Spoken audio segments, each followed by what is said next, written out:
Liam, your first defeat as Accrington Stanley manager, was it Thanks, a difficult one to take?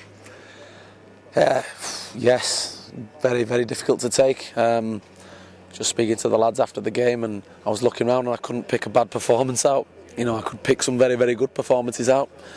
But yeah, we've lost 4-2, conceded 4 goals, which in itself is not good enough.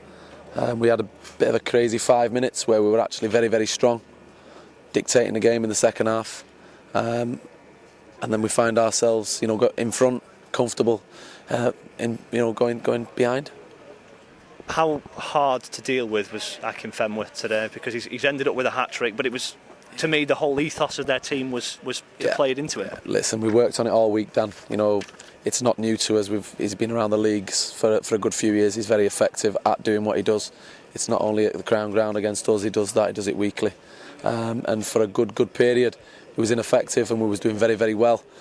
But like I said, a mad 5 minutes. We've got from comfortable, to be behind, and then obviously when the fourth goes in, the shape's gone, and the lads have kind of lost the shape and chasing the game, which for the last 10 minutes it could have gone on longer.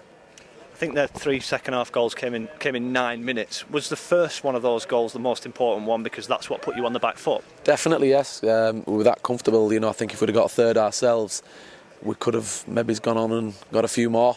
And it's come from a mistake, to equalise. And then again, to capitalise, it's another mistake. And the fourth, it kind of just summed the goals up. I think the goals are very, very similar to what they scored. They obviously work on it, but it doesn't help when we give them a helping hand as well. A real contrast to your own style and the goals that your team scored today, particularly the goal that put you in front and Romy Bocco. Definitely, very similar to the goal he scored the other week at Chesterfield.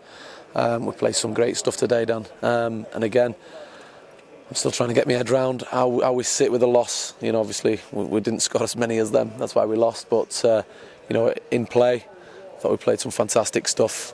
But we need to learn, the young lads, and we do keep saying the young lads and do make mistakes. But we're up against some good teams, and they'll learn. The lads, we'll stick together. We'll always stick together. Even the lads who weren't on the bench, we'll all stick together, win, lose or draw. So we'll be okay. It's always difficult to analyse these things straight after the game, but is it kind of the opposite feeling to what you had at Morecambe the other night, where you were wondering how you hadn't conceded and perhaps led a bit of a charmed life? Yeah, do you know what, Dan?